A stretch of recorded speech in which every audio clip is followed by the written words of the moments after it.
Assalamualaikum warahmatullahi wabarakatuh. Bismillahirrahmanirrahim. Alhamdulillah wa syukurillah wa la haula wa la quwwata illa billahil aliyil azim. Amma ba'd. Saudara-saudaraku kaum muslimin rahimakumullah. Untuk video kali ini Madia akan memberi tema yaitu dengan kata kami ya di dalam Al-Qur'an. Nah, di sini Madia akan memfokuskan dengan kata kami ya. Padahal memang di Al-Quran juga ada kalanya Allah Subhanahu wa Ta'ala menggunakan kata aku, dan ada kalanya Allah dalam melibatkan ya menggunakan kata kami karena melibatkan para makhluk ciptaannya. Maka Allah Subhanahu wa Ta'ala di Al-Quran menggunakan kata kami. Tapi nggak apa-apa.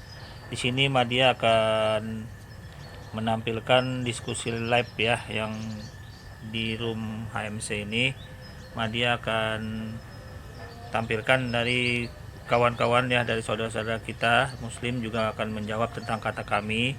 Nanti kita akan simpulkan ya poin-poin tentang kata kami ini. Oke, agar jelas. Oke, mari kita simak ya diskusi dari mereka ini. Go. Tapi saya mau bertanya secara ilmiah, secara akademis lah. Boleh. Boleh. Coba. Ini kan di dalam Al-Quran Al-Hijr ya, ayat 9 ya, yang dikatakan sesungguhnya kamilah yang menurunkan Al-Quran dan pasti kami pula yang memeliharanya. Itu makna kata kami di situ menyatakan siapa ya? Nah, saya sekarang kasih analogi ya. Kalau saya menjelaskan selalu dengan analogi Bang Jabat gini. Kami di situ adalah makna penghormatan. Ketika Allah Subhanahu wa Ta'ala sedang berkomunikasi menjelaskan kepada umatnya, pasti mengatakan dengan kata kami. Artinya adalah penghargaan kepada umat manusia karena betapa Allah mencintai umatnya. Ketika berbicara Allah berbicara dengan siapa? Dengan malaikat, pasti dia menggunakan kata kami karena menghargai malaikat, menghargai manusia sebagai bentuk penghormatan kepada meninggikan sesuatu. Saya sekarang kasih analogi contoh ketika presiden, Pak.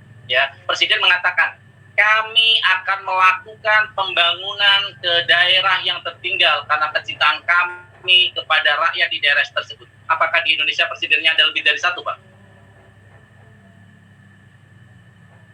Pak Jabat? Pak Jabat?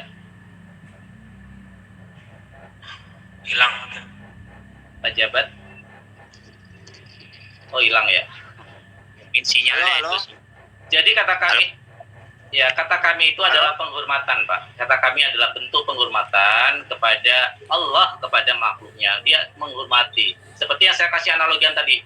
Dengar nggak tadi pas saya kasih analogi? Ketika presiden berpidato mengatakan kami akan melaksanakan pembangunan di daerah yang tertinggal supaya rakyat di situ bisa berkehidupan lebih baik karena kami mencintai rakyat Indonesia di daerah tersebut. Artinya kata kami itu apakah menunjukkan presiden ini lebih dari satu, Pak, di Indonesia, Pak? Begini Bang, presiden pada saat berbicara kami di situ, dia menjalankan tugas negara loh, bukan pribadinya dia. Sedangkan Allah itu menyatakan pribadinya loh.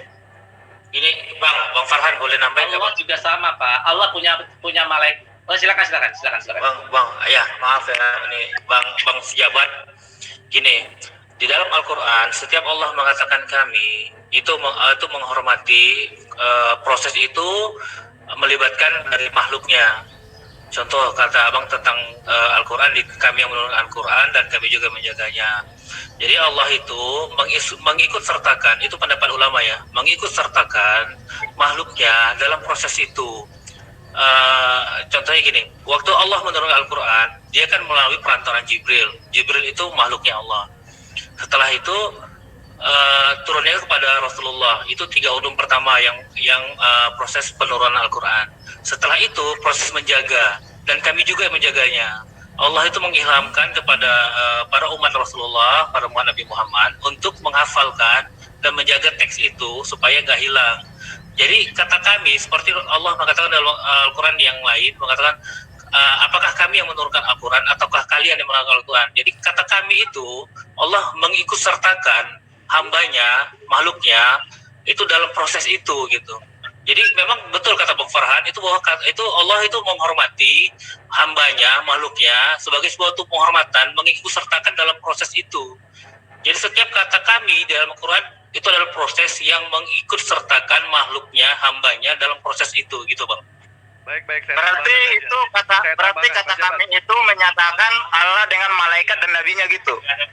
Semua Bang, semua termasuk kami yang sekarang menghafalkan Al-Quran itu termasuk kami yang menjaga supaya tidak terjadi perubahan. Saya tambahkan sedikit ya, Pak Jabat ya. Saya tambahkan sedikit.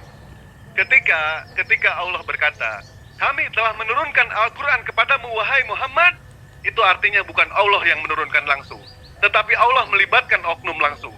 Kata-kata kami, kata-kata penegasan, kata-kata kami, kata-kata jamak, betul. Kata-kata kami, kata-kata penghormatan, itu betul. Sebagai bahan analogi seperti ini, ketika Pak Jabat mengirimkan surat kepada Mahadewa, Pak Jabat tidak mengirimkan langsung, tetapi Pak Jabat melibatkan oknum yang lain. Siapa oknum yang lain itu? Tukang pos. Kalau misalkan Pak Jabat mengirimkan dalam surat mengatakan, aku telah mengirimkan surat kepadamu Mahadewa, bukan seperti itu. Tetapi yang benar adalah kami telah mengirimkan surat kepadamu Mahadewa. Artinya di situ melibatkan oknum yang lain. Siapa oknum yang lain? Itu tukang pos. Sama hanya dengan Allah seperti itu. Tetapi ketika Allah memerintahkan kepada kami umat muslim untuk menyembah Allah, Allah bilang, sembahlah aku. Tidak ada kata-kata di dalam Al-Quran, sembahlah kami. Tidak ada. Kalau ada dalam kata Al-Quran, Allah mengatakan, sembahlah kami, murtad saya sekarang. Artinya, ketika Allah memerintahkan, sembahlah aku, itu Allah tidak melibatkan oknum yang lain. Allah tidak mau mempoligamikan pada saat Allah berkata sembahlah aku. Tidak ada. Karena Allah itu Tuhan pencemburu. Itu aja penjelasan dari Dewa. Itu kayaknya analoginya tepat. Dan mudah-mudahan Pak Jabat mengerti dalam hal itu. Terima kasih.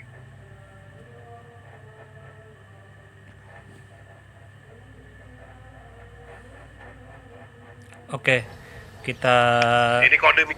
kita tanggapin dulu ya. Artinya begini, kata kami nahnu di Al-Quran itu dalam posisi kerangka tauhid ya. Artinya tidak terlepas dari kerangka tauhid. Jadi bukan diartikan dalam kata kami ini dalam ejaan bahasa Indonesia yang jamak, yang setara, tidak seperti itu. Tetapi kata kami dalam kerangka tauhid memang berindikasi itu banyak, tetapi posisinya kerangka tauhid. Nomor satunya tetap Allah Subhanahu wa Ta'ala, tidak setara dengan apapun juga. Sambil kita dengar lagi mereka ya. Oke. Mute semua, ini gimana ceritanya di mute semua? Bang MC, kok di mute semua ini? Oke, mungkin sudah cukup jelas ya mengenai kata kami ini. Artinya kata kami di dalam Al-Quran, Allah Subhanahu wa Ta'ala melibatkan para makhluknya dalam sesuatu itu gitu loh. Dalam proses apa itu Allah biasanya menggunakan kata kami. Contoh, Allah menurunkan Al-Quran, maka Allah itu menggunakan kata kami karena melibatkan namanya malaikat. Jadi dalam posisi ini kata kami tidak setara, tetap dalam kerangka tauhid ya. Seperti itu anunya untuk menjelaskan mengenai kata tauhid ini agar tidak ada lagi yang menggoreng-goreng kata kami ini dalam posisi setara lah, menunjukkan Allah Subhanahu wa Ta'ala itu banyak lah, bla bla bla. Tidak ada seperti itu. Karena dalam kerangka tauhid, dalam posisi Al-Quran seperti itu Allah Subhanahu wa Ta'ala. Ingat, nahnu di dalam Al-Quran, nahnu dalam kerangka tauhid, kerangka yang esa. Allah tetap di atas, tidak terhingga, posisinya di atas, the best ya. Apapun yang di bawahnya itu makhluk ciptaannya. Oke? Kurang lebihnya Madia mohon maaf. Assalamualaikum warahmatullahi wabarakatuh.